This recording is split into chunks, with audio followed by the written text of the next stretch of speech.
Mesdames, Mesdemoiselles et Messieurs, bonsoir. Je suis heureuse de vous présenter depuis le Salon international de l'agriculture à Paris, votre émission agricole Braves Paysans. Pour le bonheur de tous les passionnés du secteur agricole et de tous nos braves paysans et braves paysannes qui n'ont pas pu effectuer le déplacement, nous avons voulu vous faire vivre cet événement comme si vous y étiez. Restez donc connectés. Le ministre de l'Agriculture et du Développement rural, Kobe Nonkwasi Adjumani, a conduit une forte délégation ivoirienne composée d'acteurs du secteur agricole à la 57e édition du Salon international de l'agriculture de Paris, SIA, du 22 février au 1er mars 2020, au Parc des expositions de la Porte de Versailles, à Paris en France. Cette participation s'inscrivait dans le cadre de la promotion du Programme national d'investissement agricole, deuxième génération, PNIA 2. Elle a été l'occasion pour la Côte d'Ivoire de présenter son potentiel agro-pastoral et halieutique, les réformes opérées et d'aborder les questions liées à la formation, au financement, aux innovations, à la valorisation et à la transformation de produits ivoiriens. Au micro du magazine Braves Paysans, le ministre Adjumani nous fait le point de la participation de la Côte d'Ivoire. Bonjour Monsieur le ministre. Bonjour. Vous comptabilisez 12 ans de participation au Salon international de l'agriculture, mais vous étiez là les années passées en tant que ministre des Ressources animales et halieutiques.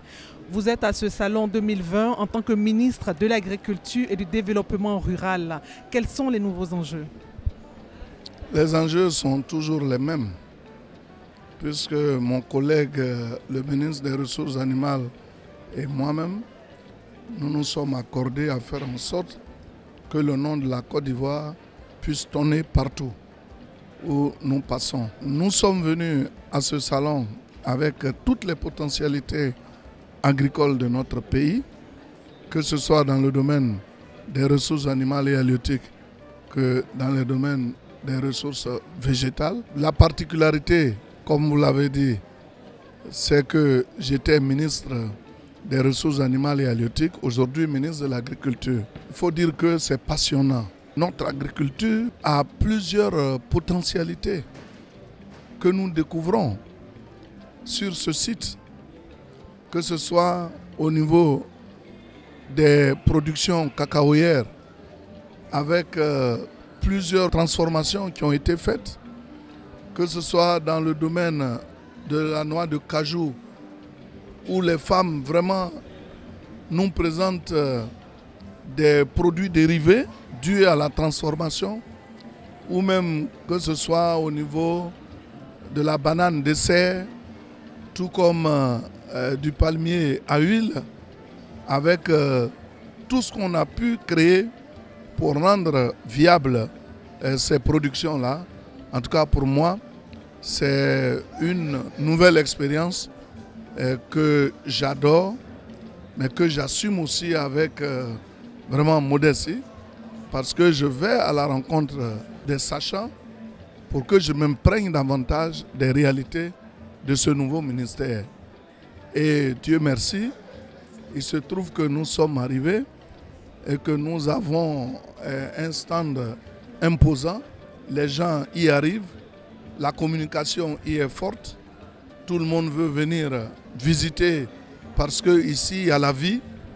Il y a des produits aussi qui sont très prisés et pour lesquels les visiteurs vraiment donnent des appréciations assez positives.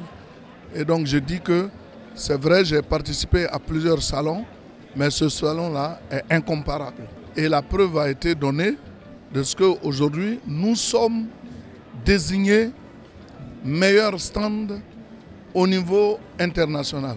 Donc il y a eu des concours qui ont été organisés et tous les pays ici représentés ont compétit. Il y a eu donc un jury qui est venu, qui a regardé, qui a observé et qui a désigné la Côte d'Ivoire comme prix international 2020 du salon. Donc le prix international ne s'apparente pas seulement au stand, mais aussi aux activités qui sont menées dans les stands et aux produits qui sont exposés et à la qualité aussi des exposants qui font un travail remarquable pour montrer tous les atouts agricoles de la Côte d'Ivoire. Très bien, merci et félicitations, Monsieur le ministre. Vous avez tous vos acteurs des quatre coins de la Côte d'Ivoire qui vous regardent depuis le Salon international de l'agriculture. Il faut rappeler que nous sommes à la 57e édition. Un message à leur endroit. Le message, c'est de leur dire d'avoir foi en la Côte d'Ivoire, de faire confiance au président de la République et au Premier ministre qui nous ont mandatés pour que nous venions à ce salon présenter tout ce que la Côte d'Ivoire sait faire en matière agricole.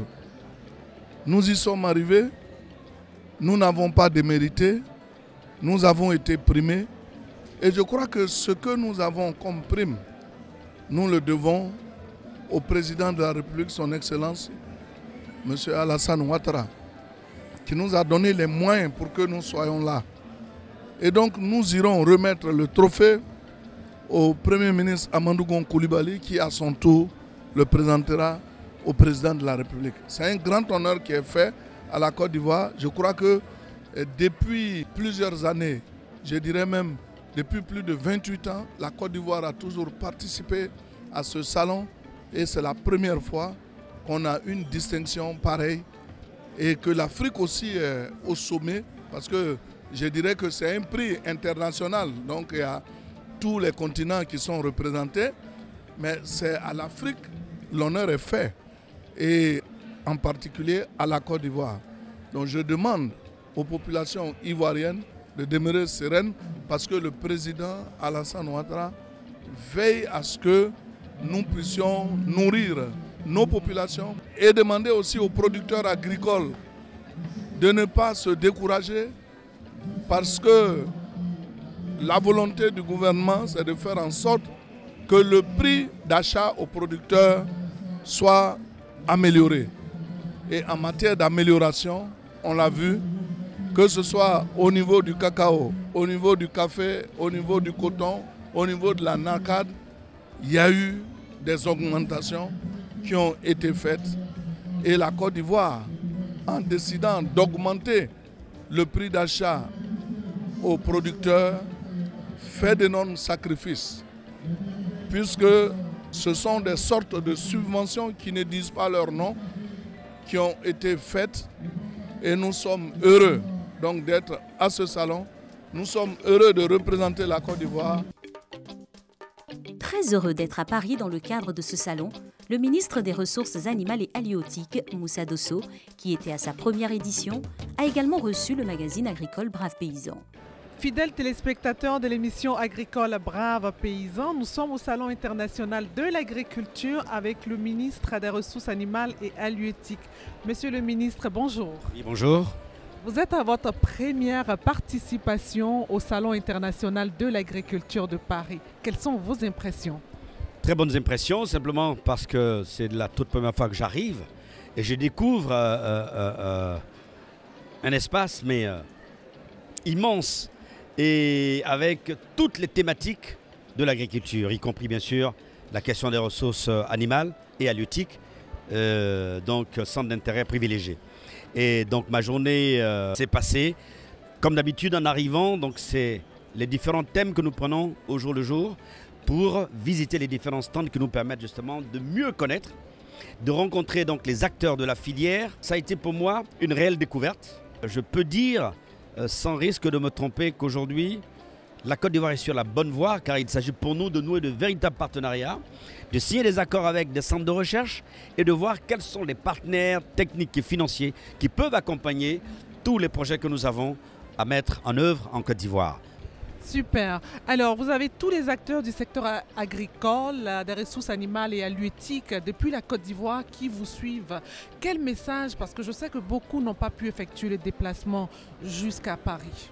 Alors, c'est d'abord un message d'encouragement de tous ceux qui sont installés dans ces filières pour dire que l'expérience que je viens de partager et de vivre ici, que tous ces acteurs doivent pouvoir vivre de leur activité. Je l'ai vu avec 10, 20 bœufs. Les Français se sont organisés autour des coopératives, mais ils ont leur revenu annuel qui est assuré. les enfants vont à l'école, ils ont des vacances.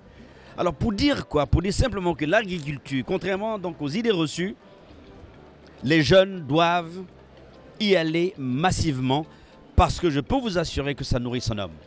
Ça, c'est donc le premier message. En ce qui concerne les acteurs du secteur privé, pour moi, l'État a mis un environnement des affaires. Ils doivent se l'approprier et essayer d'accompagner tous les projets que le gouvernement met en œuvre dans le cadre justement de la résolution de l'emploi, mais également aussi d'apporter leur expertise pour que les thématiques que je viens d'énumérer, c'est-à-dire tout ce qui touche le domaine de la volaille, du secteur des bovins, caprins et le secteur du porc, on doit pouvoir accompagner les projets de l'État pour que ces jeunes-là qui ont quitté les bancs, c'est-à-dire l'école, puissent trouver une activité. Alors donc ce que je recommande, c'est que ce que j'appelle les tuteurs, ce sont les entreprises privées qui ont réussi, qui ont des marchés, doivent installer autour de leurs fermes et de leurs activités les jeunes qui vont produire. Et ces tuteurs-là pourront racheter cette production en vue de la transformation pour que la chaîne puisse être complète. Merci beaucoup, Monsieur le ministre. À l'instar des années précédentes, des structures sous tutelle telles que la Chambre nationale de l'agriculture, l'ANADER, le FIRCA, le Conseil du café et cacao, le Conseil du coton et de l'anarcade, etc., étaient de la délégation officielle pour prendre part à cet événement. Mesdames, Mesdemoiselles et Messieurs, vous constatez, nous sommes au stand de la Côte d'Ivoire avec le président de la Chambre nationale d'agriculture, M. Bamba Sindou. Monsieur le Président, bonjour. Bonjour Madame. Vous participez à la 57e édition du Salon international de l'agriculture qui se déroule à Paris. Quelle est déjà votre impression pour cette édition? Le Salon international de l'agriculture de Paris est le plus grand rendez-vous mondial des professionnels du monde agricole. Nous, Chambre d'agriculture, représentation nationale du monde agricole, tout le monde ne peut pas venir. Donc leur représentation, tous les ans, vient les représenter, nouer des contacts pour leur compte. Et je pense que, en ce qui me concerne, je suis à la 17e participation à ce grand rendez-vous. Chaque année, maintenant, nous tentons des innovations. L'année passée, nous sommes venus avec un concept nouveau, la boutique paysanne. L'année qui a suivi, nous sommes venus avec la cola comme filière mineure à promouvoir. Cette année, nous sommes là avec la filière de manioc. Toutes les études l'ont démontré, le manioc a un potentiel au niveau de la lutte contre la pauvreté. Tout le monde en Côte d'Ivoire connaît les dérivés. En tout cas, une des dérivés principales, c'est la kéké que tout le monde aime.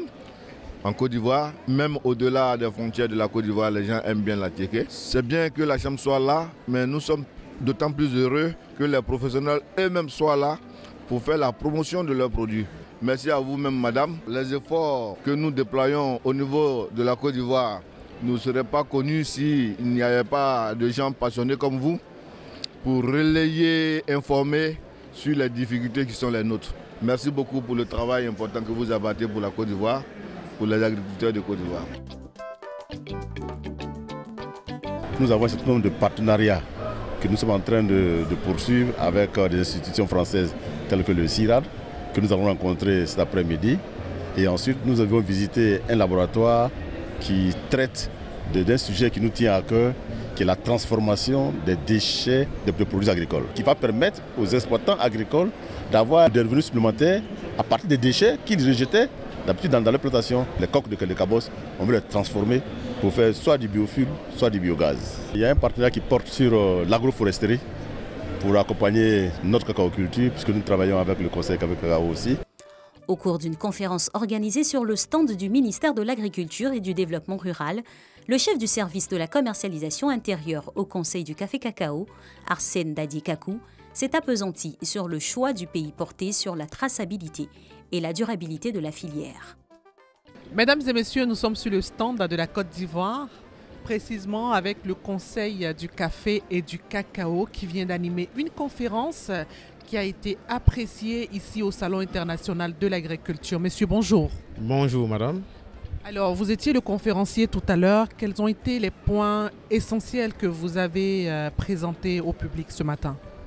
Alors, nous sommes venus à ce salon de 2020 pour pouvoir partager notre expérience en matière de système de gestion de la commercialisation intérieure du café et du cacao. Et surtout les résultats que ce système-là nous ont permis d'obtenir depuis le début de la réforme. Et donc nous avons présenté les outils de traçabilité qui existent actuellement dans notre mécanisme et nous avons présenté aussi les résultats en termes de qualité que nous avons obtenus depuis la mise en œuvre de cette réforme-là. Alors grâce à ce système-là, la qualité du cacao et du café se sont conséquemment améliorées. Et donc la Côte d'Ivoire est devenue une référence en matière de commercialisation du café et du cacao. Quelles ont été les préoccupations de vos invités ce matin? Alors l'une des préoccupations qui est ressortie à plusieurs reprises, ce sont les questions qui sont liées à la qualité éthique. Alors on doit entendre par qualité éthique la commercialisation du cacao issu des aires protégées. Ils nous ont demandé comment est-ce qu'on pouvait éradiquer ce fléau-là et la lutte aussi contre le travail des enfants. Et donc à ce niveau-là, nous avons rassuré l'auditoire parce que le Conseil est en train de se doter d'un outil qui permettra de bien appréhender ces sujets-là et d'apporter les solutions idoines. Cet outil-là, c'est le recensement des producteurs et de leurs vergers. Alors, à partir du moment où on arrivera à géolocaliser l'ensemble des plantations, nous ferons la ségrégation entre les plantations qui sont installées dans les aires protégées et donc qui sont liées à la déforestation et les plantations de cacao qui permettent de cultiver sainement le produit sans attenter à la forêt. Le directeur général du Conseil du coton Anarcade, le docteur Adama Koulibaly, a exposé le 24 février au stand de la Côte d'Ivoire les opportunités dans le secteur coton Anarcade et a invité les investisseurs à s'intéresser à la Côte d'Ivoire. Mesdames et messieurs, nous sommes avec le directeur général du Conseil du coton et de l'Anacarde qui vient de faire une brillante présentation. Monsieur le directeur général, bonjour. Bonjour madame. Vous avez présenté les opportunités de transformation, d'investissement en Côte d'Ivoire dans le domaine du coton, dans le domaine de la noix de cajou. À quel niveau les investisseurs doivent-ils investir exactement? Est-ce à la production, à la transformation ou à la commercialisation? Pour ce qui concerne les filières coton anacarde, nous attendons des investissements sur le maillon de la transformation. Vous savez, j'ai coutume de dire que la Côte d'Ivoire a suffisamment démontré qu'elle sait produire. Vous savez, le rang que nous occupons dans différentes spéculations. Aujourd'hui, il s'agit d'aller résolument à la création de valeur ajoutée. Il s'agit d'aller résolument à la création d'emplois dont nos jeunes ont besoin. Il s'agit pour nous de créer aussi les conditions de la transformation et donc d'attraction des investisseurs sur ce maillon. Et c'est ça qui est notre objectif, c'est ça qui est notre challenge, c'est ça le défi donc, de la Côte d'Ivoire. Et ce défi n'est pas seulement particulier à ces deux filières, c'est un défi que l'ensemble des filières agricoles doivent relever. Vous avez des partenaires qui vous regardent. Est-ce que vous avez un message à leur faire passer à partir du Salon international de l'agriculture de Paris? Nous sommes porteurs du message de la Côte d'Ivoire, donc terre agricole, terre de cajou, terre de coton. Nous attendons donc que les Européens investissent davantage dans ces deux filières. J'ai eu l'occasion d'échanger avec le ministre français de l'Agriculture et je lui disais que les Français étaient totalement absents dans la transformation de la noix de cajou, alors que la France est un marché émergent en termes de consommation de noix de cajou. Donc je lui ai poliment demandé d'être notre relais auprès donc des industriels et des investisseurs français à l'effet que ces investisseurs puissent donc s'intéresser à la transformation de la noix de cajou en Côte d'Ivoire, parce que transformer en Côte d'Ivoire, exporter en France, ça garantit la traçabilité du produit. Nous pouvons garantir la traçabilité parce que le système de commercialisation que nous avons mis en place nous permet de dire tel sac de noix de cajou vient de tel village. Et ça, grâce donc, à la réforme initiée par les autorités ivoiriennes, en particulier le président de la République, son Excellence Alassane Ouattara. Les participants à cet exposé ont été émerveillés par ces opportunités. Voilà ce que j'ai capté à travers cette conférence avec les responsables, les premiers responsables surtout. C'est qu'il y a beaucoup d'opportunités à prévoir en Côte d'Ivoire. Surtout les opportunités octroyées par l'État ivoirien telles que l'accompagnement des fiscalisations, les avantages fiscaux et parafiscaux, l'octroi de foncier. Là, je suis sincèrement ébahi par ce programme qui m'intéresse beaucoup. Et là, je compte mettre les pieds sur la Côte d'Ivoire incessamment avec mon fils qui étudie ici dans le commerce. Donc, il a un double master, donc il va m'accompagner aussi pour découvrir avec son père aussi la Côte d'Ivoire. Alors on est ici pour rencontrer les acteurs du marché mondial de la noix de cajou, donc notamment les importateurs français. Et on est passé aussi suivre cette présentation du Conseil du coton et de l'anacarde pour suivre un petit peu ce qui se passe en Côte d'Ivoire.